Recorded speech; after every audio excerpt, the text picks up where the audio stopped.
Georgia prosecutors took their RICO case to court today, a contrast to that closed process in the other two federal cases against Trump, where those antiquated sketches or handwritten notes are really the only clues we get about the process that unfolds in those federal courtrooms when Jack Smith faces off against defendant Trump and those unindicted co-conspirators.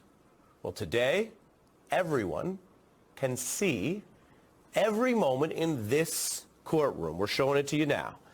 You could see it with your own eyes. This is the very first pretrial hearing for the Georgia RICO case against defendant Trump and others. As a matter of history, what you see here, what unfolds minute by minute in its own reality, is the first time people are seeing inside a courtroom where Trump and his co-defendants will stand trial on charges of trying to overthrow the government, to steal an election, to abuse power in order to try to hold on to power illegally, say the prosecutors. We'll put that back up here. I want you to see this process. When you look at this judge, when you look inside this courtroom, this is where these defendants will be judged. At times, what you might see might remind you of any other courtroom in America. People standing and sitting for the judge, the bailiff, keeping order in the corner of the room, the judge going through papers. Sometimes what we might see in there will be at times repetitive or dry, and yet what you are looking at is where these individuals will be judged for their alleged roles in the racketeering conspiracy to stage a coup. That makes today's hearing historically, legally, and substantively different for reasons that we all know, because seeing is different. Reading or hearing about charges or a booking is certainly something very different than seeing actual mugshots, as the nation and world felt when these bookings first hit. Now, today we see the process of the representatives for these indicted co-defendants you see here, Ken Chesebro and Sidney Powell, making their case as their clients walk the line from that booking to this court process. And the co-defendants' lawyers asked why should one of them, Chesebro, have to deal with a jury who's going to sit there for weeks, if not months, listen to all this evidence related to other people. In this case, they mentioned Coffee County, Ms. Powell, arguing he's never been there. He's never met Ms. Powell. Now, I show you that because that is what they're entitled to do. They're making a fairness argument about why the man on the upper left should not be in the RICO case, the RICO trial of the woman on the lower left. But they lost today. The judge denying the motion to sever these cases. That's a win for the DA's prosecutors, who held firm that the law backs putting those two on trial together for their joint alleged RICO acts. They also, the prosecutors, broadened to argue today that trying this case once is better than, quote, the same case 19 times. Judge, we contend that we must prove the entire conspiracy against each and every one charged. Each and every one charged. So the court, in the interest of judicial economy, would have to make the decision as to whether or not the court wants to try the same case 19 times. Prosecutors today also hammering the point that in a RICO conspiracy, any one defendant is on the hook for what the others did in the alleged conspiracy, as long as the evidence is there that the prosecutors can prove that holistic case. And so we've heard a lot from both defendants about they didn't know the other people. They were located thousands of miles apart. They didn't even know that the other parts of the conspiracy were going on. But the case law is clear that that does not matter. Of course, anytime a person enters into a conspiracy, they are liable for all of the acts of all of their co-conspirators. And that's it. Evidence against one is evidence against all. Evidence against all. So that's the case they're making. There are also the practical logistics. And while I mention here, as we break this down for you, the prosecutors were on offense today. They won that motion I just mentioned, but they also ran into some skepticism from the judge over the DA's plan for this fast, sweeping trial. We will contend that a trial of these 19 co-defendants will take 4 months. In terms of the number of witnesses, they're in excess of 150 witnesses that the state intends to call. It just seems a bit unrealistic to think that we can handle all 19 in 40-something days. There you go. That's the judge basically saying to the DA, and she's represented here by those line prosecutors, same way Jack Smith, we see more observing the case than arguing it himself, but it's the judge saying to the DA in her office, hey, are you really going to get this done this quickly? Now, several esteemed lawyers have said these coup cases in Washington and Georgia, what you see on your screen, could be the most important trials of any U.S. government officials ever. Some say it could be actually the most important case in American history, period. Dr. Drew and my wife Susan here, we want to show you something. You've probably seen this guy all over your feed claiming that cutting carbs isn't necessary for weight loss. One of the biggest fitness myths is when people say carbs make you fat. Carbs don't make you fat. I'm a big donut guy. No need for long hours on the treadmill either. If you think that I spend 3 hours in the gym every single day and all I do is regular steady state cardio all the time, you're wrong. Now, I know it sounds too good to be true, but let me tell you, there's more to this than meets the eye. The science of weight loss was cracked a long time ago. It's not a trend, it's facts. Following all those like trendy fad. You understand the power of imagery. We were showing this at the top of the show. You could see in the courtroom. You could see the judge. You could see the lawyers. You can experience what's going to happen. And, you know, whether that gives you California OJ vibes, it's a lot more than what you see in the Jack Smith federal case. What do you think this will do to our understanding? So what happened in Georgia today? I've spent all my day getting ready for you. No, I mean, I don't know what you're talking about. They held a hearing. Okay. They ruled that the two of the Trump defendants who wanted to split actually have to be tried together. But I guess my question for you is, does it matter that Americans will see these cases play out on TV? Yeah, it'll probably help Trump. I mean, first of all, you know, I seem to know man my hatred for Donald Trump. I think I established this better than anybody. I was the only one who was saying he would never leave office voluntarily when everyone else was laughing at me, every Democratic politician. Ha, ha, ha. Well, okay. You smoke too much pot, Bill. Turned out I smoked just the right amount of pot to get that one right. But I got to say, the mugshot, he nailed it. He nailed that mugshot. You mean the facial expression? Unbelievable. He nailed it, and they love it. And, you know, I think instead of having 5 trials, they should have combined them all into one. He's generally a piece of crap trial. Right. And that probably would. No, I mean, you know, I said this a long time ago. At a certain point, to the people who like him, it just looks like, well, you couldn't get him on Russia. You couldn't get him on Ukraine. You couldn't get him on Stormy Daniels. So you just keep trying. And it just becomes white noise to them. A lot of conservatives have said to me, what you don't get is that we don't like Trump either. Oh, I think that's fair. I mean, a lot of them don't. But then a lot of the politicians pretend to like him. Right. But they see him as the one thing that is standing between them and something even crazier. And there is a lot of crazy on the left. And I think it would be helpful if the people who watch this would see that. Just crack a window a little bit.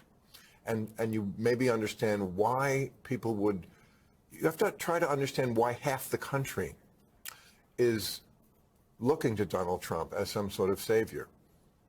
Yes, it's not what we think, but, you know, people are not self-deporting in this country. Half the country isn't going away. Even if the Democrat wins the next time, they'll still be here, and they'll still have these views, and some of them are not crazy. Trump Yeah, absolutely. Crazy. Well, you talk about here at this table and on this program, we have a lot of Trump people on. We had John Eastman's lawyer on a week and a half ago explaining his view of what they're doing. So we're hearing that all. I do think there's a difference between, say, an honest debate about immigration or corporate power and some of what has become the magnified lies. In other words, and you talked about it with Joe, the lies are a larger problem to even have a working democracy. It's so funny. I mean, after I was on Joe Rogan the other day, and yes, I don't understand how they can equate this equivalency between Trump and Biden, and in a lot of cases, I guess Joe's now for Trump, you know, pretty much out there saying it. Do I love everything about Biden? No, but I just don't understand how they can look at what Trump did. Now, does the Hunter Biden scandal stink? It really does. Stinks to the high heavens. I mean, that's real corruption there that a lot of the left-wing media will not cover. but it's nothing like what Trump did. I mean, there's just no equivalency to be. You can say whataboutism for anything, but like I said to him, you just can't tell unlike things apart if you see that the same way. But you know, they also shouldn't cover up what. I mean, if Don Jr. had done the things that Hunter Biden did, it would be every day. Yeah. AI, super interesting, big democracy challenge. I'm going to play something for you that we made. I want you to watch very closely. Okay. I want to warn everyone because we try to do this responsibly. What you're about to see is, as we stamped it, fake, deep fake, not real, but this was going around on the internet. Take a look. Elon Musk recently revealed that his long-awaited cryptocurrency trading platform quietly launched. It's an incredible opportunity that can help you achieve your wildest dreams of making thousands of dollars in just a few days. Elon Musk will tell us all about it. Quantum AI is a new project that will help users increase their income exponentially. Is this a closed software package? No, we have made it available to everyone. Well, they're not there yet. I mean, if you were fooled by that, you're not too bright. I mean, I could tell. You're ducking the question. We're on the way. What is the question? Well, that wasn't you, right? No, it wasn't, but I could tell it wasn't in any. Okay, Bill, but in a couple of years you won't be able to. Okay, let's run the bill part, just the bill. Okay. Software package? No, we have made it available to everyone. Okay, you're right. They're going to get better at this, and it's scary now, and it's going to get scarier. I don't know what you're pressing the point on. What I'm saying is, right now, if you can't tell that, you're just looking to be fooled. It's not that good. Right. It's not that good yet, but yes, it is. But if you want my general view on AI, and do you? I guess yes. I want your view. And do you worry about? Look at how much people are gullible now. Right. The problems we have with facts. Yes. And then someone's going to say, "But I saw Bill Maher say it." I agree. And no, this is a terrible problem. I always thought Musk was right about AI. I mean, there was a debate that was going on between him and the usual billionaires who fight each other. And he said from the beginning, this is a worry, a very, an existential threat to life on Earth. And I thought so, absolutely, because I think whatever happens in movies then happens in real life. And in movies, of course, we always become subject to our robot overlords. So it's going to happen in real life. But what I do think, the hope of AI, and I think the optimistic view, I think what will happen is that even though it's sort of like the bad guy now, for good reason, it's going to Rudolph the Red-Nosed Reindeer its way right into our hearts by fixing death. Wow. I mean, it's going to solve medical problems that have plagued us for years, I think. And being 67, this is really why I'm You're 67? Yeah. Bill, you look 66. I'm all in, ha, ha, ha, leave the jokes to the comedians. That's why I'm all in on AI for the parts that are going to help us. But yes, we have to put up guardrails, and it can't just be, and of course they've done this already. Biden has had people to the White House, and they've kind of already agreed on a framework that says, look, we can't really let private companies run this completely. We can't just let this be a competition between people who are looking to profit. Well, I think, and that's why these things, it's funny you say that, because it goes, as always, back to policy and capitalism, right? It's not that we all have a firm understanding where AI is going to go, but you just put your finger on it, and Elon, although I think he's been selective about it, at times he has also said, who's going to be running this, right? And if it is just a race to whatever you call it, the bottom of the profits, that brings us to the last thing we have to ask you about. We may tell more bad jokes, because I do that to I try to bring it out of you. I can't wait. But inequality in America and the writer's strike and the actor's strike, and Hollywood's not the poster child for this, but we have, I mean, look at Robert Reich saying, look, people can't even live without money coming in if you cut off most people's money. People lose track that these strikes are very hard on workers. If you're earning $26K and you go on strike, how are you going to live? You are in this. You've said some things about it, but here we are. I don't want to characterize what you've said, but should Hollywood come to the table, the owners, and do more for the creatives and the writers? And does it also reflect the larger inequality in America right now? Yes, yes, and yes. They should. By the way, why are you on? I mean, this requires writing, And, by the way, acting. You convinced me you're interested in that question. I am interested in the question. We have a great, if you're asking, there is a labor union that works within MSNBC, but we are not part of the Hollywood union because we're all nonfiction journalists. No, I mean, we have labor. I'm sure that's true. This is your favorite thing, by the way. You love to do this. I just gave you the actual. You love to turn it around. What about you? I just. But what about you? I'm jealous. You're jealous. But do you think? I'm jealous that you can work. Is The View still on? They have writers. I just did TMZ. They have writers. But should the owners do more for the creatives? The people off camera, the people writing? Yes, of course. Every time the technology changes, there's a strike. Yeah. What I was saying, I think, the other day was that, that's the card you're dealt. The technology has changed. You can't turn back the hands of time, as Cher said. What? I know she's not a rapper, but it counts. Counts. Okay. Here in the very moonlight of our segment, it counts. In the moonlight of our segment. Do I have that right? Was it the moonlight? Sun? Yes. Oh, moonlight. In the twilight of our careers. So, okay. So this is the technology has changed. Yeah. Now it's about streaming. Now, of course, the problem with the streaming is that two of the biggest media companies now, Amazon and Apple, they don't care about this stuff. It's a side gig. Yeah. It's just a flex to impress their girlfriends to have movie companies. I mean, Apple sells phones and Amazon sells hair scrunchies and tube socks. So I guess the last question, I got 30 seconds, is that bad for culture that we have such giant techno finance companies that are so important to the culture that so many people care about?